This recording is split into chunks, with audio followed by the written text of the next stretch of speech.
magaalada muqdisho ayaa lagu qabtay munaasabad jaa-isooyin lagu guddoonsiinayay ardaydii ku guuleysatay tartan quraan ah oo bishii ramadaan soo socday iyadoo munaasabadana lagu qabtay xarunta idaacadda kulmiye ee magaaladaasi wariyaheena cabdicasiis cali guuleed ayaa faahfaahinta warkan muqdisho nooga soo diray.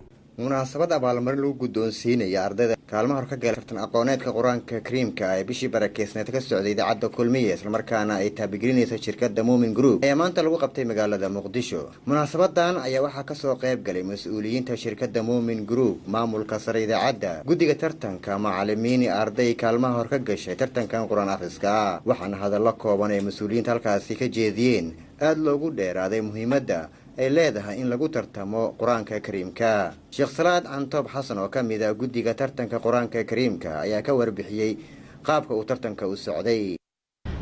haddii aan ka warbixiyo waxaa tartamayay 6 iyo 10 dugsi waxa lagu tartamayana waxay ahaayeen 30 juz ee quraanka kariimka ah waxaana loo tartamayay 3 kaalin oo kala ah koowaad, labaad, saddexaad.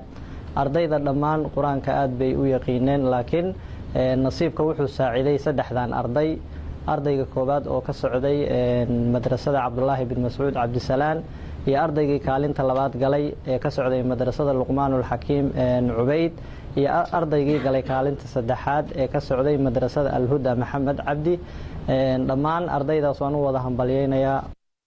Cabdiqani Cali Axmed oo ka mid ah maamulka shirkadda barnaamijkan taabigelinaysa Moomin Group ayaa sheegay in kaalmaha ardayda ay ka galeen iyo waliba lacagaha ay guddoonsiiyeen.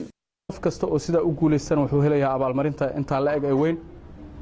sidoo kale waxay shirkadda haddii Ilaahay yiraahdo hadda kadib ku dadaali doontaa weynaynta quraanka kariimka bisha Ramadaan.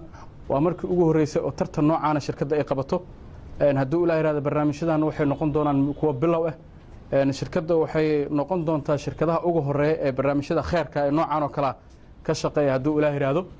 geesa kale agaasimaha idaacadda kulmiye Abwaan Cismaan Cabdullaahi Guuro isna xafladaasi ka hadlay ayaa uga mahad celiyay shirkadda Moomin Group ardayda ka qayb gashay tartanka, waalidiinta iyo guddiga daadihinaya inta uu tartankani socday, isagoona shirkadaha kale ugu baaqay inay ku daysadaan shirkadda Moomin Group.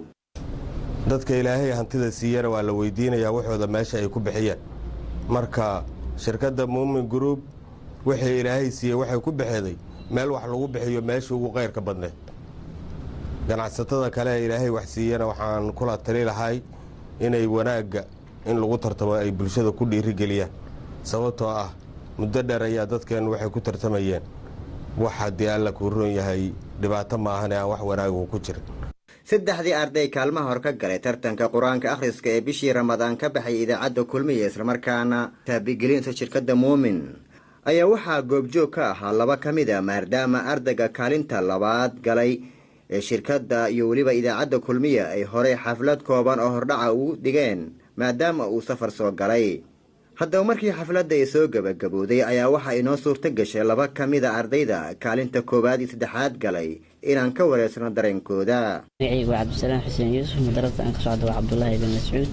aad iyo aad ayaan ugu faraxsanahay inaan ka qayb galo tartankan. waxaan u mahadcelinayaa shirkadda Moomin Group of Companies iyo idaacadda kulmiye dhammaan inta kasoo qayb gashay aad iyo aad ayaan u mahadcelinayaa. magacaygu waa Maxamed Cabdi Maxamed ka socdo madrasada Al-Huda kaalinta galay saddexaad. aad iyo aad ugu faraxsanahay. waxaan u mahadcelinayaa shirkadda Moomin Group sidoo kale idaacadda kulmiye dareenka aad iyo aad ugu faraxsanahay. Cabdicasiis Cali Guuleed, Kalsan TV, Muqdisho.